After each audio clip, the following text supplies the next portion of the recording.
Okay, let's make an edible sensory bin for my kids. So I have 14-month-old twins, so they are very much still putting things in their mouth.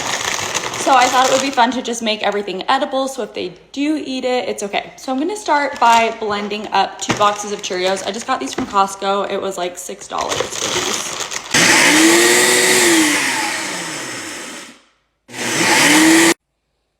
Okay, I'm gonna add this into this bin and I'll keep going till I have a good amount. Okay, this is what 2 giant boxes of Cheerios blended down to. I'm gonna find some other little snacks. I think I have like some honeycomb and some other things I'm gonna sprinkle in there that they can dig for.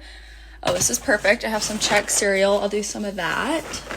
Okay, I'm gonna call that good. I got some different just kitchen utensils, scoops and things they can use to play in this. Okay, let's go see how they like it. Hopefully this keeps them entertained for more than 5 minutes. Fingers crossed.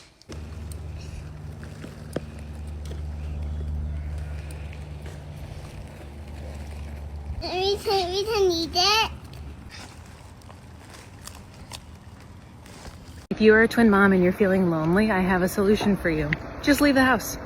Leave the house, go to the grocery store, walk down the street, go to a farmer's market, go anywhere where there might be other people. I guarantee you that people will not have an option but to come up to you and say something. I was feeling my own down in the dumps this morning and I decided to leave the house. And I went to the farmer's market and then a coffee shop.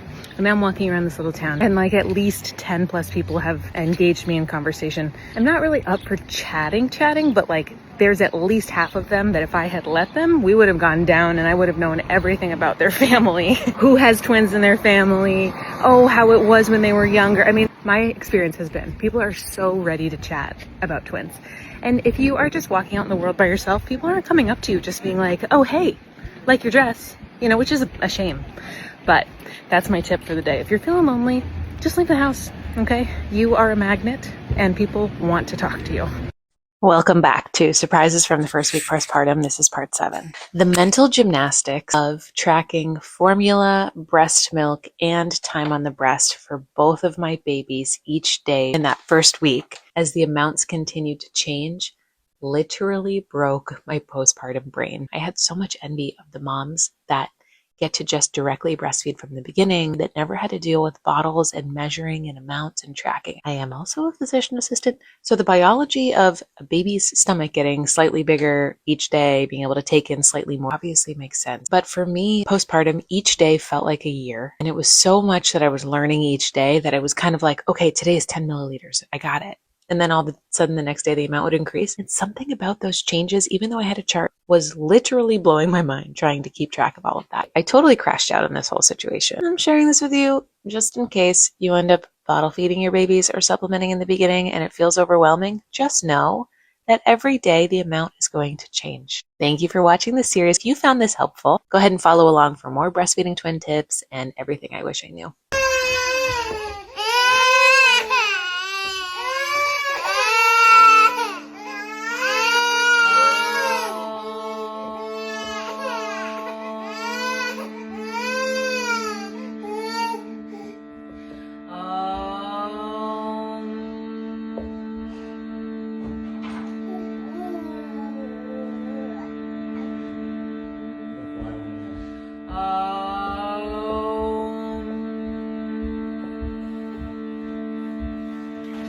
Spend a somewhat unusual night with me as a 36-year-old mom to 7-month-old twins. Everything about this probably looks so typical, but let me explain why it's not. Pretty much every night at 5 p.m., my husband and I look at each other and we go, oh God, we did not plan for dinner. But it's bath time and bedtime, and so the next thing you know, it's 8 p.m. We've kind of thrown something together, but we're eating on the fly. I am 36 years old. Why have I not figured this out yet? Anyways, tonight was a rare occurrence where my husband decided to take the boys for a walk at about 5 p.m., which was so unusual. Usually he takes them out in the morning. And so I had a quiet house to myself. I tidied up the kitchen and then I was like, all right, let's make some dinner. Did we actually have time to eat it? No. But the simple act of just having space, having a quiet house, making a meal was so pleasurable. Nothing like being postpartum with twins to really enjoy these simple, quiet moments. I am determined to become maybe a little more type A about dinner and figure out a system. So if you figured something out, please let me know in the comments. This is what the straps look like on my used high chair. Freaking gross, but after one mealtime, I totally understood why. Mealtime and starting solids is so crazy messy. And so a friend of mine with a kiddo a little bit older recommended these silicone straps. So I got them, super easy to install, and then you just rinse them with some soap and water, hang them to dry, and you're good to go. I honestly don't know why all high chairs aren't made with these. Why we're still using fabric. This is among a few of the most helpful items that I have gotten when starting solids to make cleanup with my twins just a little bit easier. Follow along for more twin tips and everything I wish I knew. I've heard people say that breastfeeding is a full-time job, and I totally agree, but the reason why is something I would not have expected until I gave birth and started it myself. What people see is 1 or 2 babies on the breast, which is epic, and then there's a break. But what people don't see is what's going on in my mind or mom's mind throughout the day and night. I wonder if my supply is dropping. I'm not feeling as full as usual. He didn't stay on for as long as he normally did. I wonder if he's getting enough. Why is my baby fussy after getting off the breast? I just pumped and it wasn't as much as usual. Oh my gosh, I need to have more water and an electrolyte today. Have I eaten enough? When was the last time that the baby's fed? If I leave the house to run that errand, do I need to pump in between? Is there milk in the fridge in case I leave? I wonder if they're gaining enough weight. So do I think breastfeeding is a full-time job? 1000%. But it is so much more than what meets the eye, both mentally, emotionally, hormonally. That is off to all the breastfeeding, pumping mamas out there. Wow. I am so grateful that we were able to get from triple feeding to breastfeeding these guys. It has been a huge honor and we're going to keep going with it. But yeah, it is a full-time job.